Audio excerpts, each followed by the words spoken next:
So when you meet with the assessor, you go for the appointment and you're meeting with the assessor to discuss your property tax appeal. There are three things I want you not to do. The first is don't compare your property assessment to the house next door or the house down the street. What other properties are assessed for on your street or your area have no bearing on the value of your property or the value analysis or technique of their property. So don't compare your assessment to what your next door neighbor's assessment is. The second thing is people oftentimes go to the property tax assessor and they complain about city services. Why do I have to pay these high taxes when I get terrible city services? The assessor is a state employee. He doesn't care. He doesn't work for the city. He doesn't care about city services. It's just not part of his job, and it has really no impact on the value of your property. The third thing is don't make political statements. Again, the tax assessors, these people are career state employees. They're not politically motivated or politically involved.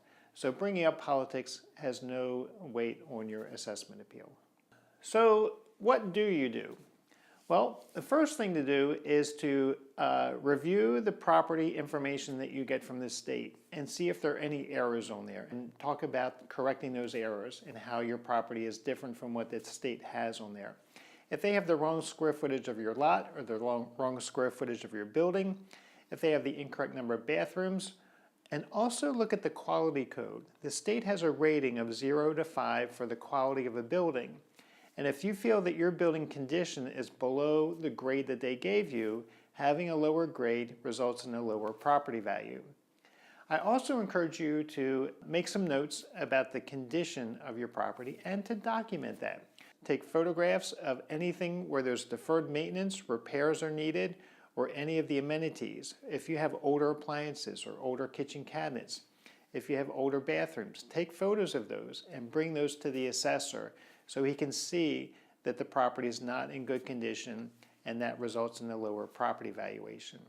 The next thing that the assessor will be aware of is that if your property is a rental property, part of the value is going to be attributed to the rental income. So if a property brings in more income, it's going to have a higher value than a property that has lower income is going to have a lower property value. So we want to present the assessor the income and expense information for your particular property so he can see and do a proper evaluation based on the actual income that you receive. It's very important to fill out this form when you get it from the tax assessment office. This is a form that's generated by the assessor's office, and the owner fills out the actual income and expenses for the prior 3 years, and the assessor uses this information to help determine the income approach to value for your property. Now, when filling this out, it's very important to do several things. One is to make sure you put in a property management fee. Even if you own the property yourself, you're allowed by law to put in a property management fee. That's an appropriate expense for running a management property, even if you manage it yourself. Another thing to take into account is reserves for replacements. So even though you don't replace your roof every year, you should be putting money away and putting money aside every year to cover those major items like roof replacement, heating and air conditioning equipment replacement, appliance replacements, and other upgrades or replacing a water heater, for example. So you can generate a schedule of replacement reserves and put that in as a line expense item, and that will help to get you a lower property assessment. On this spreadsheet, I've taken the information that was on the assessor's form, and I've used it to calculate the income and expenses from a property over a 3-year history, putting into account a property management fee and a replacement reserve, and deriving my estimate or my argument as to what I believe the property value should be based on the income approach. There are 3 approaches to value. One is the cost approach, and the cost approach basically says that if it costs $100 a square foot to build the building ought to be worth $100 a square foot.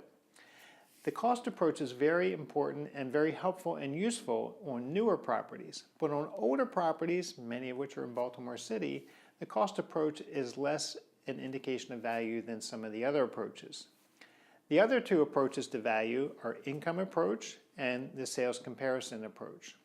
The theory of the income approach is that a property's value is directly related to the amount of income that that property generates. If a property generates a higher income, its value is higher. If a property generates a lower income, its value is lower.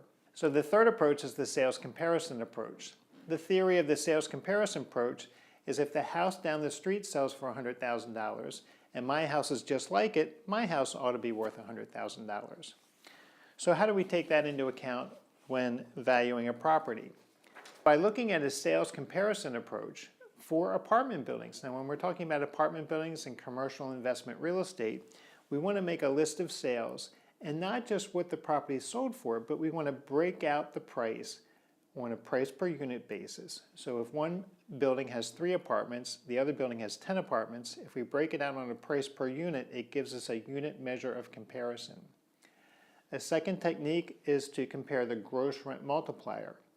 And by comparing the gross rent multiplier among the various comparable sales, it helps to give us a useful method of comparing one building versus another. And finally, break out the price on a per square foot basis, so that these gives us 3 measures of comparison to compare our property with the other buildings that have sold in the market.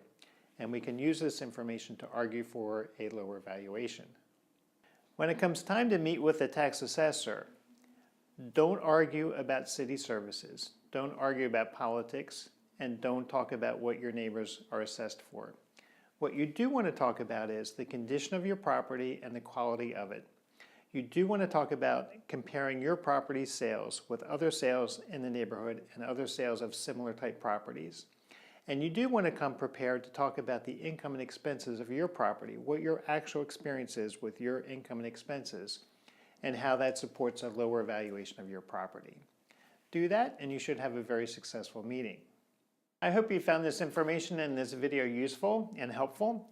Please feel free to like us and share the video.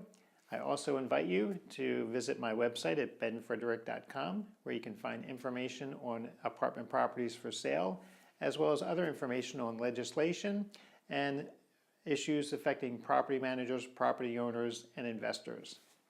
We'll be producing more of these videos in the coming future, and we'll be talking about property management issues.